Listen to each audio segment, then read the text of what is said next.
हमेशा चेहरे पर मुस्कान बनाए रखिए। जरा सोचिए, अगर एक स्माइल से अगर आपकी फोटो बहुत खूबसूरत आ सकती है तो आपकी जिंदगी कितनी खूबसूरत हो सकती है। सुप्रभात, मैं हूं आपके साथ दीक्षा कोहली। आइए सबसे पहले नजर डालते हैं मुख्य गतिविधियों पर। मॉनसून सत्र का आज 5वां दिन। दोनों सदनों में दो बिल चर्चा के लिए सूचीबद्ध। विपक्ष के हंगामे की वजह से नहीं हो पा रही चर्चा। दोनों सदनों में आज लिए जाएंगे प्राइवेट मेंबर बिल। संसद में गतिरोध लगातार जारी और दोनों सदनों में लगातार चौथे दिन कोई कामकाज नहीं हो पाया। दोनों सदनों में महत्वपूर्ण विधायी मामले लंबित। हंगामे और नारेबाजी के बीच लोकसभा और राज्यसभा की कार्यवाही दिन भर के लिए कर दी गई स्थगित। ऐतिहासिक एफटीए के साथ यूके दौरा संपन्न कर मालदीव रवाना हुए प्रधानमंत्री नरेंद्र मोदी। किंग चार्ल्स को भेंट किया एक पेड़ मां के नाम। आर्थिक भगौड़ों की वापसी पर मांगा सहयोग। कहा, लोकतंत्र का दुरुपयोग करने वालों को जवाबदेह ठहराना जरूरी।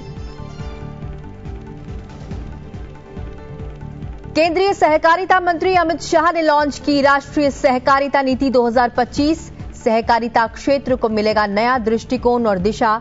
आत्मनिर्भर भारत में निभाएगा अहम योगदान।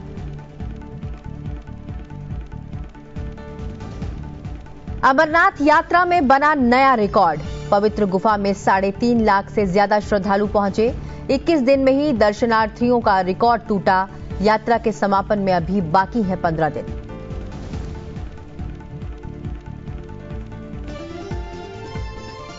आज संसद के मॉनसून सत्र का 5वां दिन है। सबसे पहले बात संसद में आज के एजेंडे की। दोनों सदनों के विधायी कार्य की बात करें तो आज लोकसभा और राज्यसभा दोनों सदनों में दो बिल चर्चा और पारित किए जाने के लिए सूचीबद्ध हैं। दोनों सदनों में आज प्राइवेट मेंबर्स बिल भी लिए जाएंगे। आइए सबसे पहले जानते हैं लोकसभा में सूचीबद्ध विधायी कार्यों के बारे में। बता दें कि संसदीय कार्य मंत्रालय में राज्य मंत्री अर्जुन राम मेघवाल अगले हफ्ते होने वाले कार्य के बारे में सदन को जानकारी देंगे। लोकसभा में गोवा राज्य सभा निर्वाचन क्षेत्र अनुसूचित जनजाति प्रतिनिधित्व का पुनः समायोजन विधेयक 2024 चर्चा तथा पारित किए जाने के लिए लिस्टेड है। इस बिल पर संसदीय कार्य मंत्रालय में राज्य मंत्री अर्जुन राम मेघवाल द्वारा पेश किए गए प्रस्तावों पर आगे विचार किया जाएगा और उसे सदन द्वारा पारित किए जाने के लिए भी प्रस्तावित किया जाएगा। इसके साथ ही वाणिज्य पोत परिवहन विधेयक 2024 पर विचार तथा पारित किए जाने के लिए प्रस्तावित किया जाएगा। पत्तन पोत परिवहन और जलमार्ग मंत्री सर्बानंद सोनोवाल लोकसभा में इस पर विचार तथा पारित किए जाने के लिए प्रस्तावित करेंगे। लोकसभा में प्राइवेट मेंबर्स बिजनेस शाम 3:30 से 6 बजे के बीच लिया जाएगा। इनमें आज 212 बिल शामिल हैं। इनमें 207 बिल पुनर्स्थापित यानी इंट्रोड्यूस किए जाने के लिए लिस्टेड हैं और 5 बिल विचार और पारित किए जाने के लिए सूचीबद्ध हैं। राज्यसभा की बात करें तो आज वाणिज्य एवं उद्योग मंत्रालय में राज्य मंत्री जितेंद्र प्रसाद संबंधित मंत्रालय से जुड़े अनुदान मांगों के संबंध में अपना वक्तव्य देंगे। संसदीय कार्य मंत्रालय में राज्य मंत्री डॉक्टर एल मुरुगन अगले हफ्ते होने वाले कार्य के बारे में सदन को जानकारी देंगे। राज्यसभा में प्राइवेट मेंबर्स यानी गैर सरकारी सदस्यों के कार्य के लिए दोपहर 2 बजे से शाम 4:30 के बीच का समय तय किया गया है। आज कुल 64 बिल लिस्टेड हैं, जिनमें 58 बिल पुनः स्थापित किए जाने के लिए सूचीबद्ध हैं और 6 बिल विचार तथा पारित किए जाने के लिए लिस्टेड हैं। सदन में सरकारी कार्य की बात करें तो आज समुद्र द्वारा माल वहन विधेयक 2025 विचार तथा पारित किए जाने के लिए सूचीबद्ध है। पत्तन पोत और परिवहन और जलमार्ग मंत्री सर्बानंद सोनोवाल लोकसभा द्वारा पारित रूप में इस पर विचार तथा पारित किए जाने के लिए प्रस्तावित करेंगे। इसी के साथ ही तटीय पोत परिवहन विधेयक 2025 भी विचार तथा पारित किए जाने के लिए लिस्टेड है। केंद्रीय मंत्री इस बिल को भी लोकसभा द्वारा पारित रूप में विचार तथा पारित किए जाने के लिए प्रस्तावित करेंगे।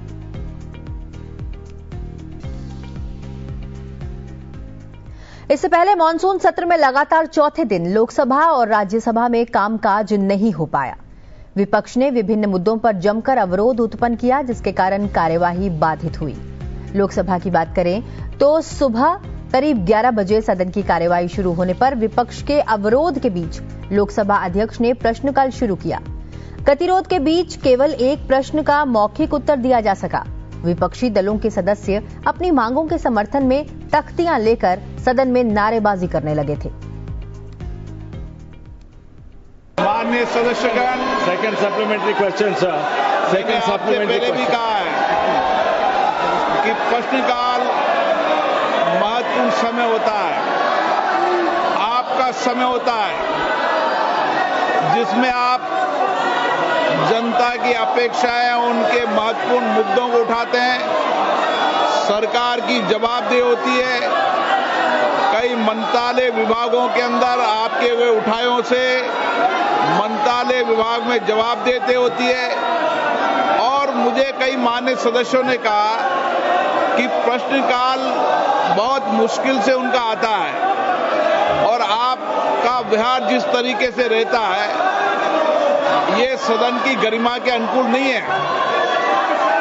माननीय सदस्यगणों, आप इतनी पुरानी राजनीतिक दल के संसद सदस्य हो, मान्य हो, जिनका बहुत बड़ा योगदान इस सदन के अंदर मर्यादा और गरिमा के रहा है। लेकिन आप जिस राजनीतिक दल के सदस्य हो वो राजनीतिक दल के लोग देखेंगे आप किस तरीके से सदन में व्यवहार करते हैं, तख्तियां लेकर आते हैं, नारेबाजी करते हैं, मेजें ठोकते हैं। ये सदन की गरिमा के अनुकूल नहीं है। मैं आपसे फिर आग्रह कर रहा हूं कि संसद की मर्यादा गरिमा को बनाए रखो। दुनिया का सबसे बड़ा लोकतंत्र है और लोकतंत्र के अंदर हमारी पारदर्शिता, जवाबदेही दुनिया जानती है। हम जिस तरीके का व्यवहार करेंगे, आचरण करेंगे, देश की लोकतांत्रिक संस्थाओं में उसका क्या संदेश जाएगा। माननीय वेणुगोपाल जी, आप इनको ये सिखाते हो क्या? नारेबाजी करना, तख्तियां लेकर आना, मेज थपथपाना, ये आपकी पार्टी के संस्कार नहीं रहे। लेकिन जो नई पीढ़ी जिस तरीके के संस्कार कर रही है वो सारा देश देख रहा है किस तरीके से जनता के करोड़ों रुपए खर्च संसद में होते हैं। मैं पुनः आपसे आग्रह करता हूं, आप सब मानिए, लाखों लोगों ने आपको चुनकर भेजा है लोगों की अपेक्षाएं, आकांक्षाओं को उठाने के लिए, तख्तियां लेकर मेजें फोड़ने के लिए नहीं भेजा है। मैंने पुनः आपसे आग्रह किया है, आप अपने अपने आसन पर जाएं। प्रश्नकाल के बाद नियमों के तहत आपको हर मुद्दे विषय पर बोलने दिया जाएगा। मैं फिर कह रहा हूं, तख्तियां लेकर आने पर सदन नहीं चलेगा। आप या तो सीट पर जाएं, नहीं तो सदन की कार्रवाई आज 2 बजे तक के लिए स्थगित की जाती है। वहीं राज्यसभा में कार्यवाही की शुरुआत नए सदस्य उज्ज्वल देवराव निकम के शपथ के साथ हुई। इसके बाद सदन में सदस्यता से निवृत्त हो रहे सदस्यों को विदाई दी गई। प्रश्नकाल की कार्यवाही शुरू होने के साथ ही विभिन्न मुद्दों को लेकर विपक्ष की ओर से गतिरोध शुरू हो गया। उसके बाद सदन में लगातार विपक्ष की ओर से अवरोध उत्पन्न किया गया, जिसकी वजह से कार्यवाही दिन भर के लिए स्थगित कर दी गई।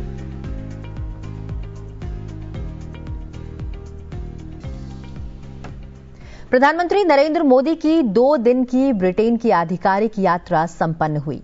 इस 2 दिवसीय दौरे के दौरान प्रधानमंत्री नरेंद्र मोदी प्रधानमंत्री कीर स्टारमर और किंग चार्ल्स III से मुलाकात की। साथ ही भारत और यूके के बीच FTA पर हस्ताक्षर हुए।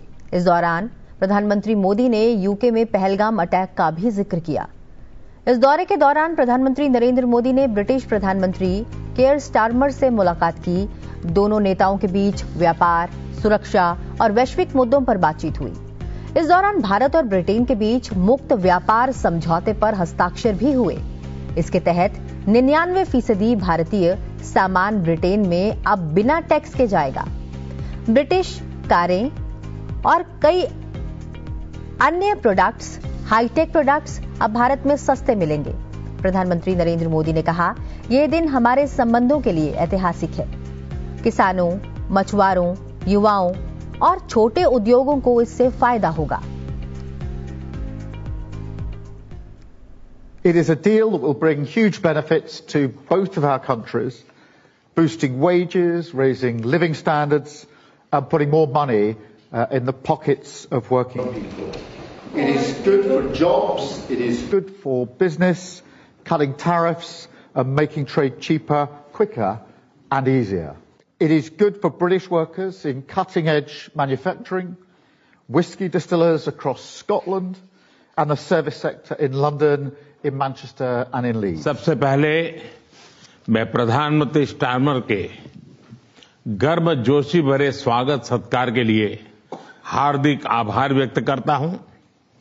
आज हमारे संबंधों में एक ऐतिहासिक दिवस है।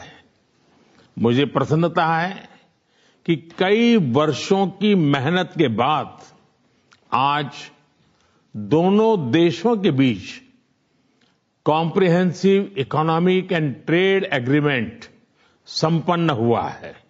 यह समझौता मात्र आर्थिक साझेदारी नहीं, बल्कि साझा समृद्धि की योजना है। एक और भारतीय textile, footwear, gems and jewellery, sea food और इंजीनियरिंग गुड्स को यूके में बेहतर मार्केट एक्सेस मिलेगा।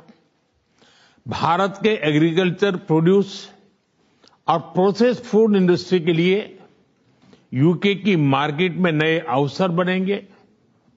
भारत के युवाओं, किसानों, मछुआरों और एमएसएमई सेक्टर के लिए यह समझौता विशेष रूप से लाभकारी सिद्ध होगा। वहीं दूसरी ओर भारत के लोगों और इंडस्ट्री के लिए यूके में बने प्रोडक्ट्स जैसे मेडिकल डिवाइसेस और एरोस्पेस पार्ट्स सुलभ और किफायती दरों पर उपलब्ध हो सकेंगे। इस समझौते के साथ ही डबल कंट्रीब्यूशन कन्वेंशन पर भी सहमति बनी है। इससे दोनों के सर्विस सेक्टर, विशेषकर टेक्नोलॉजी और फाइनेंस के उसको एक नई ऊर्जा मिलेगी। ईज ऑफ डूइंग बिजनेस को गति मिलेगी। कॉस्ट ऑफ डूइंग बिजनेस घटेगा और कॉन्फिडेंस ऑफ डूइंग बिजनेस बढ़ेगा। साथ ही यूके की अर्थव्यवस्था को भारतीय स्किल्ड टैलेंट मिलेगा। इन समझौतों से दोनों देशों में निवेश बढ़ेगा और रोजगार के नए अवसर बनेंगे। इतना ही नहीं, दो लोकतांत्रिक देशों और विश्व की दो बड़ी इकोनॉमीज के बीच हुए यह समझौते वैश्विक स्थिरता और समृद्धि को भी बल देंगे। दोनों नेताओं ने मिलकर विजन 2035 पर सहमति जताई। यह रणनीतिक साझेदारी का नया रोड मैप होगा। हिंद प्रशांत, यूक्रेन और मिडिल ईस्ट पर भी विचार साझा किए गए। प्रधानमंत्री नरेंद्र मोदी ने कहा, अब विस्तारवाद नहीं, विकासवाद की जरूरत है। अगले दशक में हमारी कॉम्प्रिहेंसिव स्ट्रेटेजिक पार्टनरशिप को नई गति और ऊर्जा देने के लिए विजन 2035 जारी किया जा रहा है। यह टेक्नोलॉजी, डिफेंस, क्लाइमेट, एजुकेशन और पीपल टू पीपल कनेक्ट के क्षेत्रों में एक मजबूत, भरोसेमंद और महत्वाकांक्षी साझेदारी का रोड मैप बनेगा। डिफेंस और सिक्योरिटी में साझेदारी के लिए डिफेंस इंडस्ट्रियल रोड मैप बनाया गया है। हमारी टेक्नोलॉजी सिक्योरिटी इनिशिएटिव को और मजबूत करने पर काम किया जाएगा। It is our commitment that from AI to critical minerals, semiconductors to cyber security, we shall create the future together. प्रधानमंत्री नरेंद्र मोदी ने कहा कि भारत और ब्रिटेन इस बात पर एकमत हैं कि आतंकवाद के खिलाफ लड़ाई में दोहरे मानदंडों की कोई जगह नहीं हो सकती। चरमपंथी विचारवादा वाली ताकतों को लोकतांत्रिक स्वतंत्रता का गलत इस्तेमाल करने की इजाजत नहीं दी जानी चाहिए। पहलगाम में हुए आतंकवादी हमले की कठोर निंदा के लिए हम प्रधानमंत्री स्टारमर और उनकी सरकार का आभार व्यक्त करते हैं। हम एकमत हैं कि आतंकवाद के खिलाफ लड़ाई में दोहरे मापदंडों का कोई स्थान नहीं है। हम इस बात पर भी सहमत हैं कि एक्सट्रीमिस्ट विचारधारा वाली शक्तियों को डेमोक्रेटिक फ्रीडम का दुरुपयोग नहीं करने दिया जा सकता। Those who misuse democratic freedoms to undermine democracy itself must be held account. Economic offenders के प्रत्यार्पण के विषय पर भी हमारी एजेंसी सहयोग और समन्वय से काम करती रहेगी। प्रधानमंत्री नरेंद्र मोदी और यूके के पीएम कीर स्टारमर ने यूक्रेन में चल रहे संघर्ष और पश्चिम एशिया की स्थिति पर भी चर्चा की। साथ ही यूक्रेन और पश्चिम एशिया में शांति होनी चाहिए, इस पर जोर दिया। इंडो पैसिफिक में शांति और स्थिरता, यूक्रेन में चल रहे संघर्ष और पश्चिम एशिया की स्थिति पर हम विचार साझा करते रहे हैं। हम जल्द से जल्द शांति और स्थिरता की बहाली का समर्थन करते हैं। सभी देशों की संप्रभुता और क्षेत्रीय अखंडता का सम्मान अनिवार्य है। आज के युग की मांग विस्तारवाद नहीं, विकासवाद ही है। प्रधानमंत्री नरेंद्र मोदी ने यूके में रह रहे भारतीय मूल के लोगों को लिविंग ब्रिज बताते हुए कीर स्टारमर को भारत आने का निमंत्रण भी दिया। फ्रेंड्स, पिछले महीने अहमदाबाद में हुई दुर्घटना में मारे गए लोगों में कई यूके के नागरिक भाई बहन भी थे। उनके परिवार वालों के प्रति हम संवेदनाएं प्रकट करते हैं। यूके में रहने वाले भारतीय मूल के लोग हमारे संबंधों में एक लिविंग ब्रिज का काम करते हैं। They did not just bring curry from India but also creativity, commitment and character. इनका योगदान सिर्फ यूके की समृद्ध इकोनॉमी तक सीमित नहीं है, बल्कि यूके के कल्चर, स्पोर्ट्स और पब्लिक सर्विस में भी दिखता है। प्रधानमंत्री नरेंद्र मोदी ने भारत इंग्लैंड टेस्ट सीरीज का जिक्र करते हुए कहा कि दोनों देशों के लिए क्रिकेट सिर्फ एक खेल नहीं बल्कि एक जुनून है और भारत अब हाई स्कोरिंग पार्टनरशिप बनाने में जुटा है। जब भारत और यूके मिले और वह भी टेस्ट सीरीज के दौरान, तो क्रिकेट का उल्लेख तो करना ही पड़ता है।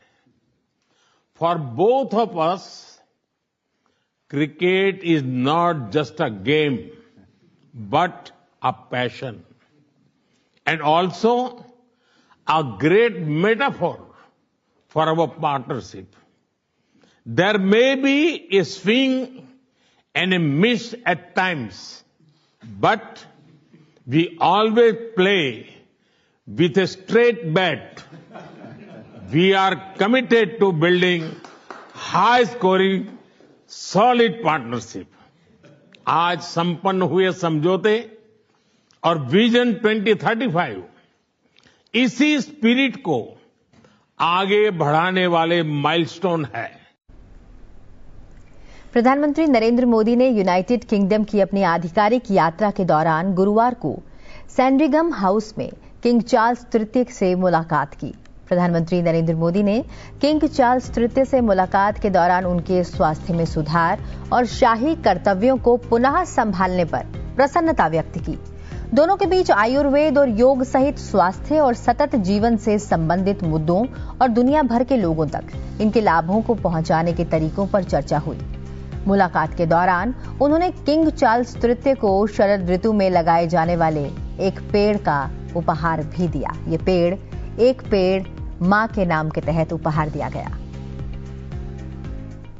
Two leaders also acknowledged the valuable contribution of the dynamic Indian diaspora in the United Kingdom, which is a living bridge that connects both our countries. The leaders also had the opportunity to discuss at some length the menace of terrorism. Prime Minister Modi thanked Prime Minister Starmer for the strong support and solidarity extended by the United Kingdom to the people of India in the wake of the Pahalgam terror attack. Both leaders expressed a commitment to strengthen the global fight against terrorism. It was noted that extremism and radicalization pose a threat to both societies, and that there was need to further enhance bilateral collaboration and cooperation to deal with these scourges of terrorism, extremism and radicalization. Prime Minister Modi also sought the UK's cooperation to bring to justice economic offenders and fugitives from Indian law. Finally, I should say Prime Minister Modi invited Prime Minister Starmer to pay his maiden visit to India as Prime Minister of the United Kingdom at his earliest convenience. Prime Minister Starmer has accepted the invitation, and we will now work out the details bilaterally. प्रधानमंत्री नरेंद्र मोदी गुरुवार को अपनी 2 देशों की यात्रा का पहला चरण संपन्न कर मालदीव के लिए रवाना हो चुके हैं। प्रधानमंत्री की ये तीसरी मालदीव यात्रा है। राष्ट्रपति मोहम्मद मुइजू के निमंत्रण पर 26 जुलाई तक प्रधानमंत्री मालदीव की यात्रा पर हैं। आइए देखते हैं उनकी मालदीव यात्रा पर आधारित ये वीडियो।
बढ़ते हैं अगली खबर की ओर।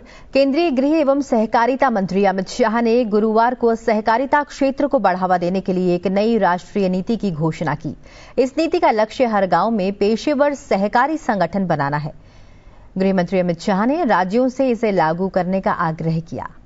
राष्ट्रीय सहकारिता नीति 2025 का अनावरण करते हुए केंद्रीय गृह मंत्री ने कहा कि देश के हर गांव में कम से कम एक सहकारी संस्था स्थापित करने का लक्ष्य है। इसके अलावा कम से कम 50 करोड़ लोगों को सहकारिता के दायरे में लाने का लक्ष्य है। केंद्रीय मंत्री ने कहा कि यह नीति दूरदर्शी, व्यवहारिक और परिणामोन्मुखी है। सहकारी नीति जो है, इससे होगा क्या? निश्चित रूप से इस नीति को बारीकी से सभी राज्य जब इंप्लीमेंट करेंगे, तब एक समावेशी, सर्वसमावेशी, आत्मनिर्भर और भविष्य केंद्रित, फ्यूचरिस्टिक एक मॉडल बनेगा जो इस देश की कोऑपरेटिव को नया स्वरूप देने का काम करेगा।